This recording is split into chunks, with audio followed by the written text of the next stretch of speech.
Welcome to Bobby Owsinski's Inner Circle. I'm Bobby Owsinski, and this is a show all about music, music production, and the music business. My guest today is EastWest studio manager Candace Stewart. First of all, Kickstarter, everybody's favorite crowdfunding service, just passed 25,000 music projects that were funded.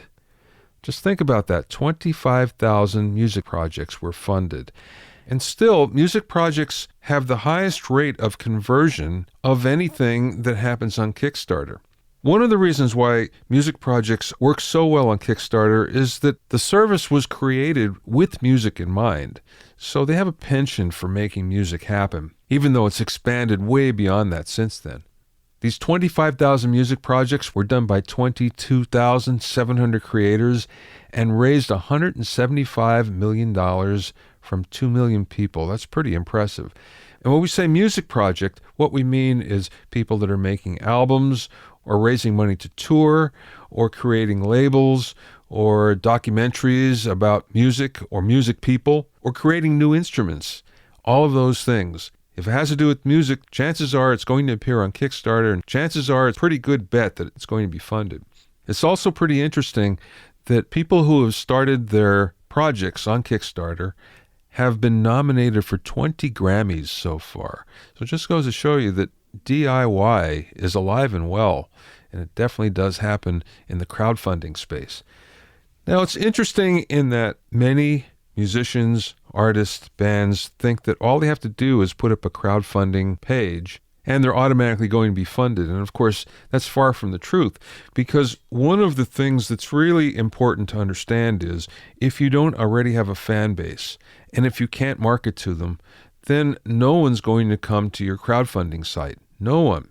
So you have to have that fan base first, and you have to be good at marketing, because it's just not sending out one email saying, hey, guess what? Crowdfund my project.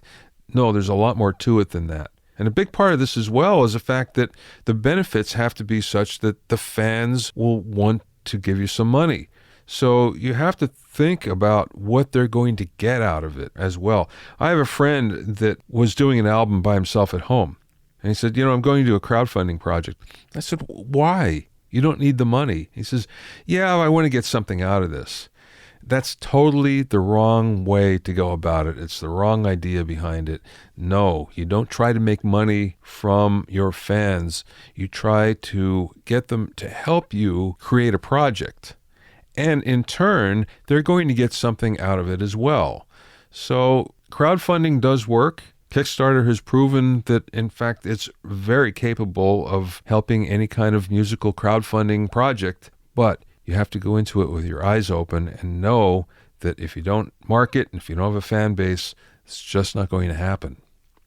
If you have any questions or comments, you can send them to questions@BobbyOInnerCircle.com. If you want to learn more about the basics of mixing, sign up for my 4-week Mixing Primer webinar course. Go to mixingprimer.com to learn more. Also, check out my new Hitmakers Club for access to a powerful online group, all of my courses, monthly workshops and Q&A webinars, core basic training, and much, much more. Go to hitmakersclub.com to find out all about it. Now let's talk about multiband compression. For many musicians, engineers, artists that are doing their own engineering, they find multiband compression intriguing, but don't really know how to use it, so maybe I can briefly clear that up a little bit. First of all, what is a multiband compressor? Well, it's a compressor that splits the frequency spectrum into bands and then compresses them independently. Most of them are 4 or 5 bands, but the fact of the matter is, usually you only need a couple. So when do you use it? Well, if you have a consistent frequency problem with the track, then you probably just need EQ. Where multiband compression really shines is if you have a dynamic problem, so it comes and goes. That's where multiband compression can really come in handy. A couple examples are you have an acoustic guitar that gets boomy but only on certain notes. Multiband compression is perfect for that. Or maybe you have some cymbals, like a crash cymbal, that sounds okay unless it's hit extremely hard and then it sounds really harsh. Well, guess what? Multiband compression can fix that as well. So the easiest way to set it up, start with one band only. So you start with it, you adjust the crossover point so you only get the band of frequencies that you need, and then adjust the threshold and then the attack and release. If you need another band as well, then you insert that. and maybe a third band, but usually you only need two, from what I've found. Now, one of the reasons why people don't like to use multiband compression is it can change the sound because there's a lot of filters involved, and filters can introduce artifacts and ringing and all sorts of things that just makes the audio sound a little different. And of course, it may control the problem, but at what cost? So as a result, you find that you only need a multiband compressor occasionally. It's not something that you'd use on every single mix. So anyway, multiband compression can be very, very useful. Already there's lots of compressors out there that are only single band. For instance, a de-esser is a compressor that's just in the 3, 4, 5, 6, 7K range. So now we're seeing that the multiband compressor as an EQ is coming of age. Anyway, I hope that now you understand a little bit more about multiband compression. I'm going to do a video on this coming up, and for those that are listening, I'll let you know when it happens. My guest today is one of the longtime studio managers in Los Angeles, Candace Stewart. Candace currently manages the iconic EastWest studio in Hollywood, which was once known as Western Studios and was the home of the great Bill Putnam. Prior to that, she managed a number of high-profile studios in L.A. and has worked with major acts like the Rolling Stones, Tom Petty, Red Hot Chili Peppers, Madonna, and Snoop Dogg, among many, many others. We spoke via phone from her office in Hollywood. Let's go back to the beginning. How did you get into this business? Well, I have 3 older brothers, and 2 of them are recording engineers, and they started at the record plant on 3rd Street back in the late 60s, early 70s as janitors. They didn't even call them runners.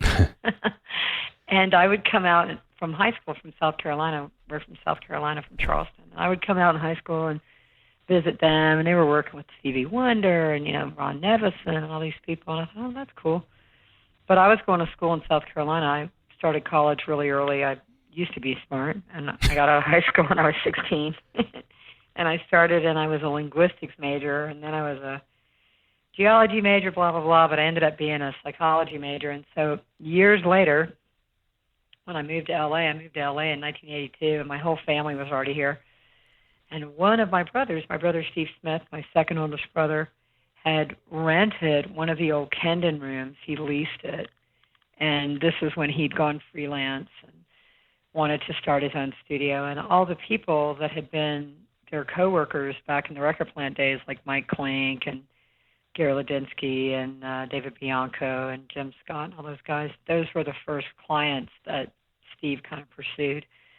So I was working in the daytime in the studio, learning how to be an assistant. I wanted to be an assistant, and I was bartending at night. And I did that for about a year. That studio was called Take One, and it was where the old Kendon was, which is now, of course, Glenwood Place. Yeah, I remember it. At 619, 619 South Glenwood Place. So, I started learning to assist from him, and he was a taskmaster, of that school, that record plant school. Yeah. And after about a year and a half of assisting, there were 2 sessions. One that I did with the late Chubba Paytos, who ended up becoming a dear friend of mine. And I was in the room, and I was tape op, and I was okay. I was an okay assistant. I look back now and realize I probably wasn't that bad. But I was watching Chubba, and I went, man, I'm never going to be as good an engineer as this guy. And if I can't be really, really good, I don't think I want to be an engineer. So I went to my brother, and I'm like, I really love the studio, and I want to help you, but I don't think I have the electronics aptitude to be an engineer. And I said, I like doing the sales, though. And I had worked as a bartender and worked for hotels and stuff, so I had that whole hospitality background. And I was like, I love doing the booking. So I met with Rose Mann, who, of course, ran the record plant for a really long time and was a friend and had been their boss. And we had dinner. And hopefully when she hears this, she won't countermand me. But she sold me a phone book of phone numbers, a lot of which were disconnected. but a lot that were valid. And I just started cold calling people. Get them to come into my brother's studio, basically. Wow. That was how I started. Wow. Okay, so how long did you do that? Well, I worked for Steve there for 5 years, and then he ended up moving to Seattle in the late 80s, which was very clever. And you probably remember, and I think this is where I met you, right across the breezeway from Take One was Red Zone. Yeah. And Dennis Dager and Frank Reason owned Red Zone. And when they found out that my brother was closing his place, they asked me if I wanted to be the manager. So I said, yeah. And I had already done that. I worked in that complex for 11 years between the two places. I worked at Take One for about 5.5 years, and I think I worked at Red Zone around the same length of time. I had no idea it was that long. Gee. Yeah, it was a long time. It was a very long time. And it was like 82 to 93, or maybe it was 83 to 93, but then I went to Soundcastle, which you would know, Buddy King, Oh, yeah. who was the owner of Soundcastle, of course, in Silver Lake. And you want me to just give you my chronology? Yeah. Sure. Yeah, so I went to Soundcastle. It was an interesting turn of events when I was on a session one day at Red Zone. I still did a little bit of like pinch hitting, assisting here and there, and I was working with Don Was on something, and I got a phone call because you're doing everything back then. You're running, you're answering the phone. I was doing the payroll, doing the taxes. A line and tape machine, doing everything, and I got a call from this guy in Orange County named Biff Vincent, and he had this tech named Charlie Watts, not in the Rolling Stones. Yeah. And they had this English client that was giving them a hard time, and they said, hey, he really needs to come up to L.A. We don't have what he needs here. And I said, okay, yeah, but, I've got the time. I'll book the time. And his name was Tony Platt. And he came up and he booked a session, and that's how I met Biff Vincent. And Biff Vincent was going to buy Soundcastle from Buddy King. Yeah. So Biff went over to Soundcastle and became partners with Buddy. Ended up not doing that, but became partners with Buddy, and then called me and asked me if I wanted to come work there. And so I went to Soundcastle, and of course this was when they were really known for doing like rock, and I was all excited because Dave Jordan had just done like Ritual to Habitual by Jane's Addiction, and he'd done Alice in Chains Facelift, and I was like, oh cool, I'm gonna get to go work for this. I had been doing a lot of blues and stuff at Red Zone. I was like, oh, this is gonna be cool. I'm gonna go do all this like mainstream rock, or it's gonna be awesome. And then I got there, and we ended up doing primarily gangster rap. Yeah, right. So that's kind of what we ended up doing, and it was very interesting. We had an Eve room and an SSL room, and Buddy and Pat are the nicest people. So I still talk to them today, but they had a different background. They were Christian from Orange County, and here are these, all these people carrying guns, and I'm a 30-year-old white woman from South Carolina by then. Yeah. It was interesting, but I actually had never had any trouble, really, to be honest. I mean, I ended up being really good friends with all those people, and they were pretty much to a person. They were really lovely. I got to meet Tupac and Biggie and Ice Cube a lot. Worked with Ice Cube a lot, and Ice-T, and then of course Snoop was real young then, and Nate Dogg and Exhibit and the Alcoholics and EastWest. So all those guys were really young. I mean, I don't even think Snoop was 18. I think he was really young.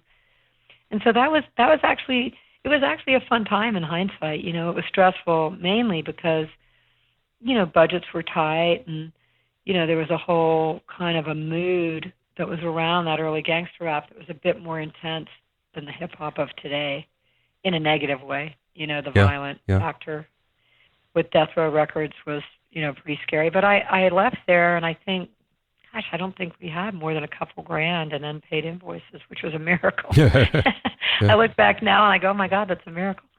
And then when I worked at Red Zone, I became very good friends, and I'm still very good friends with an English producer and musician, named John Porter. And John is a wonderful guitar player, incredible bass player. You've heard him as a musician on a lot of Roxy Music. And he produced a lot of the Smiths, which I loved, and like School of Fish and stuff like that. And we worked at Red Zone a lot together. We did a lot of blues records like Keb Mo, and he kind of rediscovered Buddy Guy, and he found Keb Mo, and just helped these people. He just loved the blues, and he's a great player. So he was working on a Taj Mahal record in probably at Piety Street, I think, in New Orleans. And Mark Levinson, who ran cello, had met this guy named Rick Adams, and Rick Adams was a music fan, and Rick Adams was a very wealthy young guy. He had started Unet, one of the early internet search engines, And I think Mark is a very flamboyant character. If you don't know who Mark Levinson is, he's got sound systems in cars. Oh, yeah. Like No. and the Lexus, yeah. Yeah. And he was a hardcore audiophile, actually, and a talented guy, is a talented guy.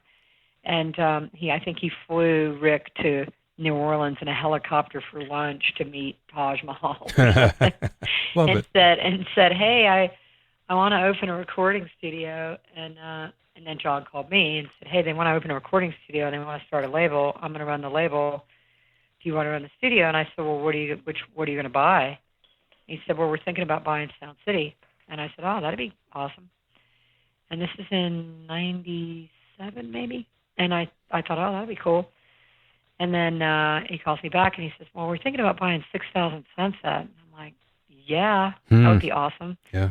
Let's see. Because I had never been into the Ocean Way rooms or Western or United. They were then Ocean Way. I had never been into any of these rooms. I think my oldest brother, Rick, ended up starting a rental company with Gary Ladinsky. It was called Design Effects. Sure. And he would, in the early days when he was still driving the rental truck, I would go on drives with him. And this is before I ever started the studio. This is way back in the early, late 70s, early 80s. And so I knew of it, and I knew where I was, and I knew of the history, but I'd never been inside the building. And Red Zone, Take One and Red Zone were 70s rooms, built in the 70s. They had the Westlake design, the Headley design with, the drop ceiling and the cork and stuff like that, and the whole live end, dead end live room thing. And then Sound Castle was a bit of a more modern room. It was the Neve room was a Van Hoff room, and the SSL room was a George Oxberger room, which I still love that room to this day. It's one of my favorite rooms. Yeah, yeah. The SSL room in the front of Sound Castle. But so when I walked in here and I walked into the building at 6,000 Sunset, a super funny story. So I'm writing my resignation letter. I'm still at Sound Castle, and it's on my computer, and I'm not ready to give it to them yet. And I'd come in the next day, and they'd opened my computer, and they'd seen the letter, and there was a bunch of tears. And oh, geez. I felt really bad. Yeah, I felt really bad because I love Buddy and Pat, but I wanted to move on. And I was going to make more money, and, that was something, the incentive. But I just wanted to come here. I knew about 6,000 Sunset, and so that's what became Cello. And I came here in the fall of 98 and ran Cello till 2005. And then Rick decided to close Cello. A lot of people on another conversation with you, I'll tell you the whole story of the demise of Cello, but it had nothing to do with the business or anything like that. It had to do with him and his portfolio, et cetera. And so he decided to close it, and that was a very sad day in 2005. And I tried to get a lot of people to buy it because I was very worried that they were going to tear it down and make it a parking lot, which was a possibility at the time. I met with the mayor, who was James Hahn, and LA is not known for preserving their historic buildings, so nothing really happened there. But what happened was my dear friend, Doug Rogers, who owns EastWest Sounds, which is a sample library company, I went to him a couple times, and I said, look, you're an audiophile. You have great reverence for these rooms. You understand what they are. And I said, and you record your libraries all over the world. I'm like, why don't you just buy the studio and do your libraries here? And the building needed a lot of work. The building's over 100 years old, and it needed a new roof. It needed lots and lots of work. And I think he just, initially it was like, it looked like a white elephant, like, I don't know if I want to get into that. That looks like it's going to be expensive, and not, be a lot of work. So for about a year, the studio stayed closed and shut down. It was in the receivership of the court because Rick bankrupted it. That's just what he did. He's a Trump-like character in business practice. So he would bankrupt something if it didn't suit his needs. All legally, but just, that's just kind of how he did his business. And so it was under the protection of the court, which was good, for a year. So everything was just shut down, and all the gear was still in here and wrapped in plastic in here. And I should say to anyone who's listening to this, because I'm back in this building, that's why I'm saying in here. So Doug did decide to buy it, and he went down to court and he bought it. It was basically a legal auction, and he bought it. And in 2006, and then he went about the task. He's an incredible lover of design. He's really an artistic guy, and he reached out to Philippe Stark, the French designer, and he said, hey, have you ever done a recording studio? And Philippe was going to be here in L.A. doing Katsuya on Vine, and he said, no, but I'm going to be in L.A. anyway. So he came and he looked at it, and together they created the vision, and they fixed all the lounges and built a kitchen and the bathrooms, and now there's a deck upstairs, and they did all the beautiful improvements, but they didn't change the rooms. And while this was all happening, it took about 3 years. While that was all happening, I was working at Firehouse in Pasadena for Tina Clark, who I admire greatly. She's a producer and hell of a businesswoman. She's a wonderful woman. But so I went to work at Firehouse, and while I was working at Firehouse, Doug was very respectful and kept me involved, and I came and met Philippe, and I would come and talk to them, and I would say, no, you can't take that wall out, or no, you can't change that, because, why mess with anything that Bill Putnam designed, who, of course, is a designer of Western and United recording as well. So he respected that and didn't change the rooms at all. And then when everything was said and done in 2009, he came to me at Firehouse, and he said, you must be bored. I said, I'm not really bored. I love it here. It's a really good job. I love Old Town Pasadena. I'm making really good money, and it's really easy. Yeah. It's like basically booking one room. And he's like, you got to come back, And I'm like, really? And he goes, well, And so I got him to hire my old assistant, Jen Hilliard. And so he hired Jen, and Jen was here for about a year, and then I think that she just wanted to move on. I don't think it was a right fit, maybe. Mm-hmm. And he came back and said, hey, this is your chance now or never, because I'm going to hire another manager. And I'm like, wait a minute. What do you mean you're going to hire another manager? Yeah. So, I came back. I came back in 2010. And I'm super, super glad I did. And, of course, now instead of being called Cello, it's called EastWest. There you go. That's the short history on that. And famous room it is. And it's interesting because you've worked at a lot of different places that have different pedigrees. And I think that probably the oldest and maybe the most revered is where you're at now. But that being said, since a big part of your job is booking the studio and actually doing sales, what's different between selling between Firehouse, for instance, and EastWest and, going back to Red Zone? What's the difference? Well, I think it's about knowing your market. And, you and I have both experienced changes in the music industry over the course of our careers, and things are very different. Budgets are very different. Video killed the radio star, or whatever you want to call it. Yeah. But the real thing is, when you're given something to sell, obviously selling EastWest in some ways is very easy because it's beautiful. It has the history. It's got the acoustic pedigree, but at the same time, it's a little bit more expensive. So that's a different market. Red Zone was actually a pretty easy sell. I really kind of came into my own as a manager. I think there more so even than Take One. The first big project we did at Take One was Appetite for Destruction, which was awesome. Mm-hmm. Working with Guns N' Roses and getting a taste of that was great, and my brother was a great teacher. He's a wonderful guy. He's still a teacher, actually.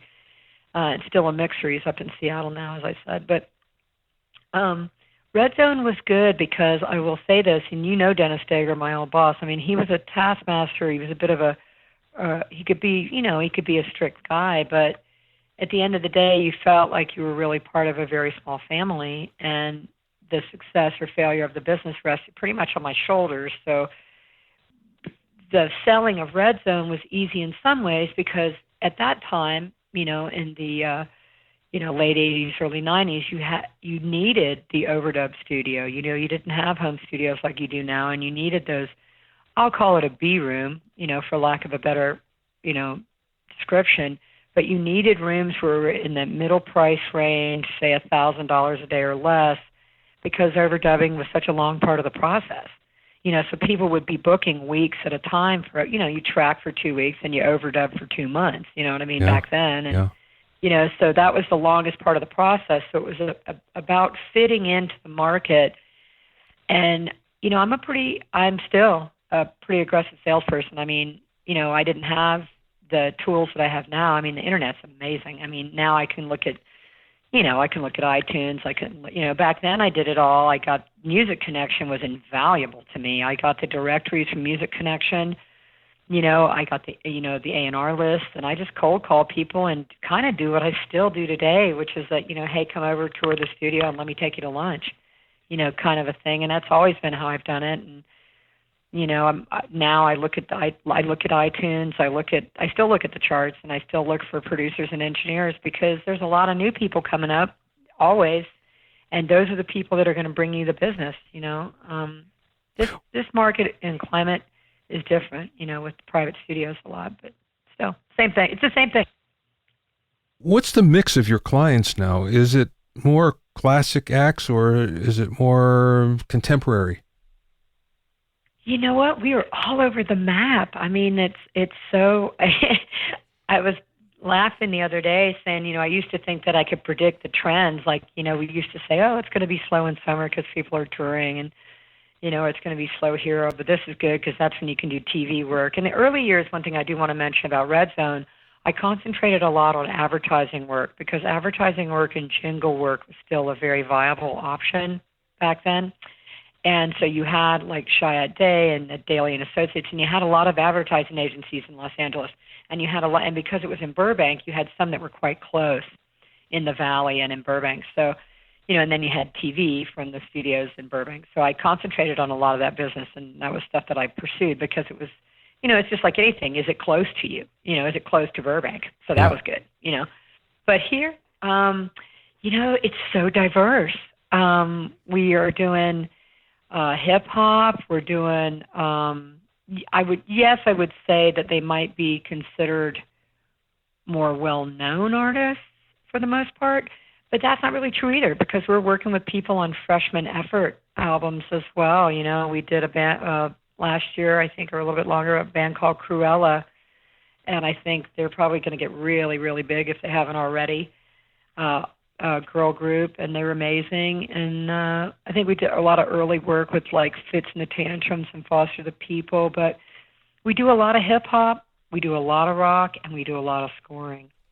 So it's super diverse. I mean, this studio, more so than any other that I've ever worked in, has a diverse clientele. I mean, when it was cello, it was very much the heyday of rock. It was Petty, the Chili Peppers, God bless Rick Rubin. He was a main client of ours and brought me, all the records that he was doing. Mm-hmm. And Jim Scott, of course, and George Chakulias, and all the guys that work with Rick. But now it's, it's people like Justin Timberlake or the Foo Fighters, but then there's people you've never heard of. There's people that are unknown indie artists, and I'm extremely competitive. So if I have an open day and someone calls me up, I always tell my staff, I'm like, look, when the phone rings, just remember, U2 had a first record, and so did the Beatles. So that person on the other end of the phone, whether you know them or not, or whether they're famous or not, it doesn't matter. They're still to be treated with the same respect and the same excitement, because, hey, you never know where people are going to go. You know what I mean? Yeah. Case in point, Guns N' Roses. There's a classic example. Well, considering that everything has changed so much in terms of budgets and just the fact that everybody has a home studio these days where they can do their overdubs in, how does that affect a studio like EastWest in terms of the length of bookings? Well, I'll tell you, I mean, basically, I used to have to know 10 working producers. Now I have to know 100. Yeah. That's the truth of it. Because people, instead of booking 8 months or 9 months, they're booking 3 days, or they're booking a week. So my job has definitely gotten harder in that sense. Budgets are actually, as well as I do, rates are the same as they've been for 30 years, maybe less. Yeah. Budgets, it depends on the artist. I mean, I see certainly the artists are more involved than they were when you and I first started about controlling their own budgets. I think they're probably paying more attention to what they're spending personally as business people. But what's happening to me now is this year and last year, I hit the ground running in January with 2 very long-term bookings. I've got a booking that started in December, and they're going to be going to the end of May in one of the rooms. And then, I've pinched myself. That's all I got to say. I just feel really lucky. I've been waiting for the bubble to burst, and I keep thinking that every year is going to be not only my last year, but the demise of the commercial studio. but it hasn't been that, and I'm just so grateful. I mean, I think that what did happen is that a lot of those middle rooms closed, and now you've got Capitol, of course, EastWest, United, the Village, Henson. You have less studios, so for the people that do want service, and the difference would be anybody listening to this podcast, the difference is, are you going camping or are you going to go stay at the St. Regis? I mean, that's kind of the difference. Yeah. I mean, you can stay at your own house. You can stay in an yurt. Yeah. or you can go someplace where they'll wait on you hand and foot, and I've always been super client service oriented, even at the smaller studios. I think it's all about that because people are paying good money, and it's a hotel with technology, I mean, my attitude still every day is, look, what do they need? How can I get them what they need? How can I make their experience a joyful one? And then just get out of their way, let them make music. Okay, speaking of which then, is there a type of client that you like the best? And conversely, is there a type of client that you go, oh, God, not them again? Well, I'll be honest with you. I mean, obviously, and you're an incredibly talented, audio engineer and everything else. So I think you know that since I have that background, the client, it isn't so much about the money, that I like or dislike, oh, this person has money or that person doesn't have money. I mean, that's obviously a joy when budget's not a concern. That's great, when you're not being grinded for your rate or something like that. That's great. But my clients are the clients who appreciate where they are, who are excited by coming into work in historical spaces, that get what this is, that they get the acoustics.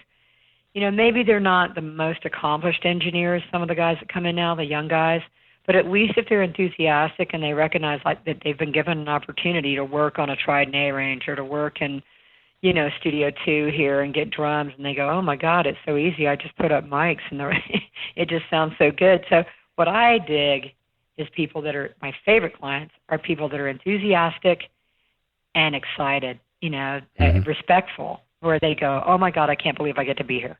Yeah. That they did their homework, they went online, they checked out where they were going before they came in. And they know the history of the studio, and they come in and they find me and they say, I'm so excited to be here. I've always wanted to work here. I've always wanted to work in a real studio.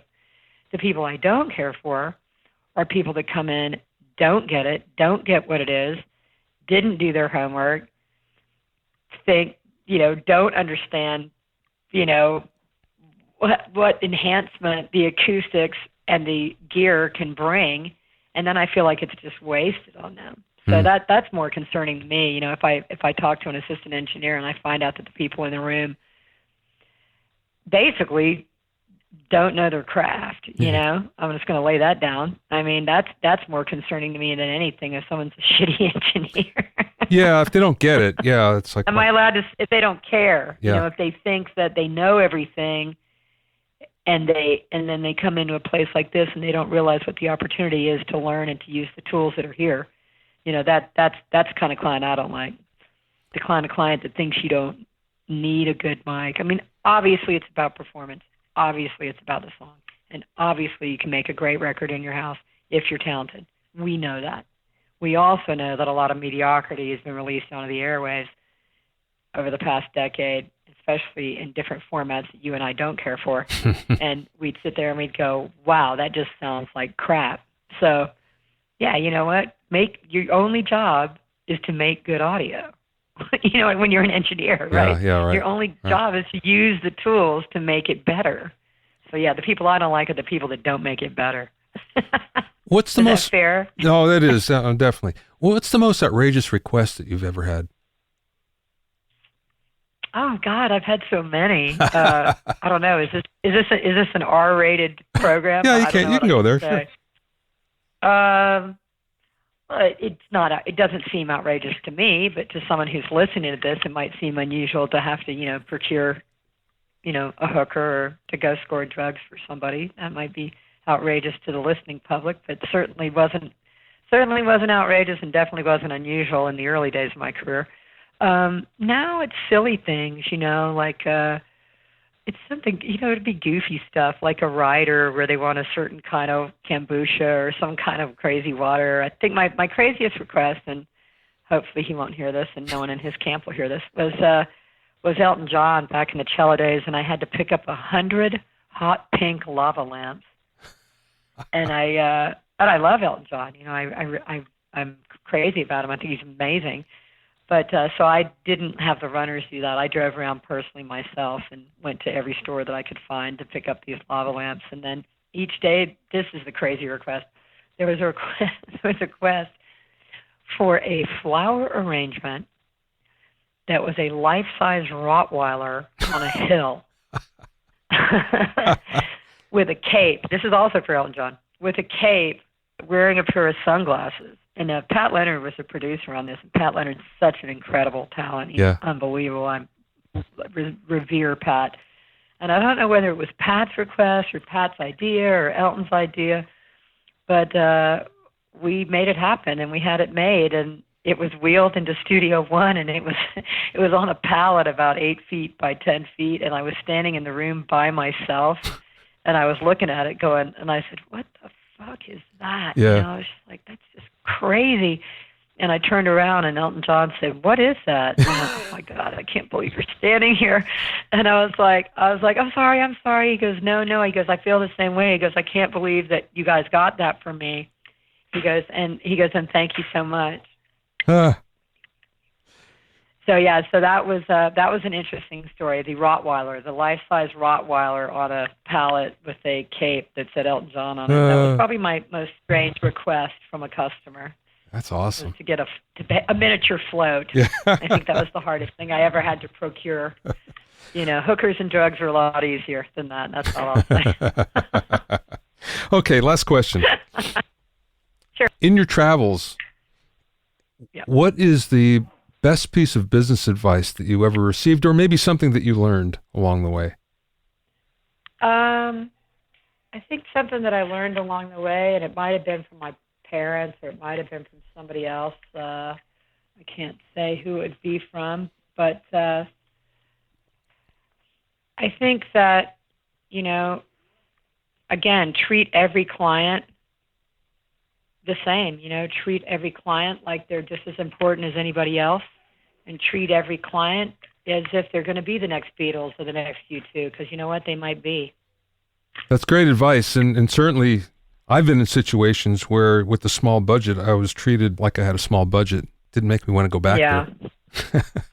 So. Yeah. Well, no, and it's rough. I mean, the only time I think I've ever gotten harsh with clients or been less than gracious, I mean, I am Southern, Yeah. Been less than gracious was if someone was trying to rip me off and they were rude about it. Yeah. If someone came to me and said, oh, my God, the money didn't come in, I don't have it, I promise I'll get it to you.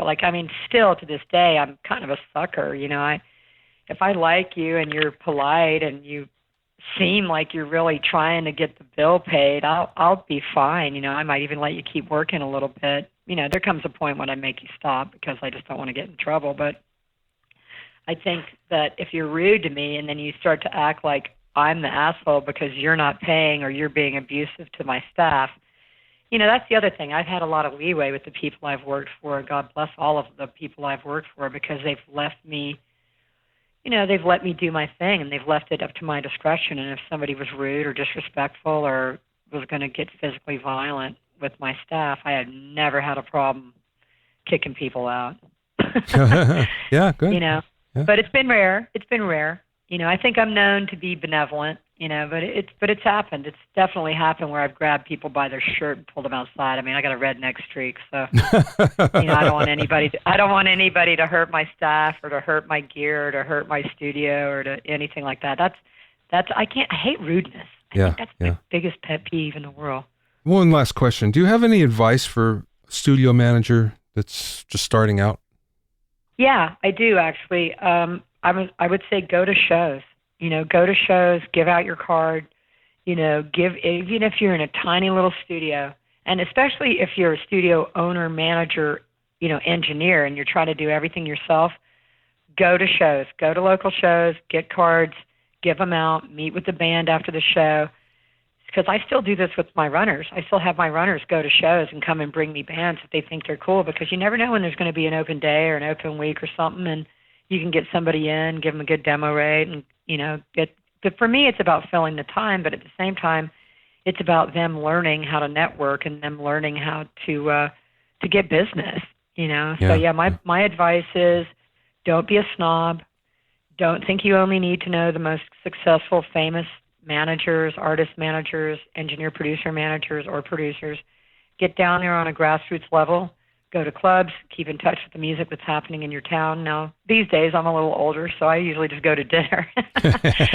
But I do still go to shows, and that would be, and I think that was my strength during the Red Zone days and the Take One days, is because I would remember when lingerie was open, Sure. the Club Lingerie. I would go to clubs. I'd give my card, and I'd say, hey, I'm the studio manager. If you ever need any studio time, you just please call me and come see the studio, and I'll be happy to work with you.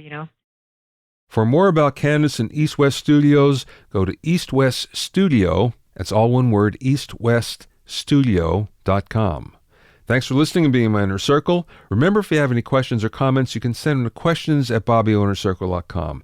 To listen to other episodes of Bobby Owsinski's Inner Circle, go to BobbyOwsinski.com and select the podcast tab, or go to BobbyOwnerCircle.com, where you can find it on iTunes, Stitcher, Mixcloud, and Google Play. At BobbyOwsinski.com and BobbyOwnerCircle.com, you'll also find a sign-in form for my newsletter and for alerts for new podcasts. This is Bobby Owsinski. I will see you next time.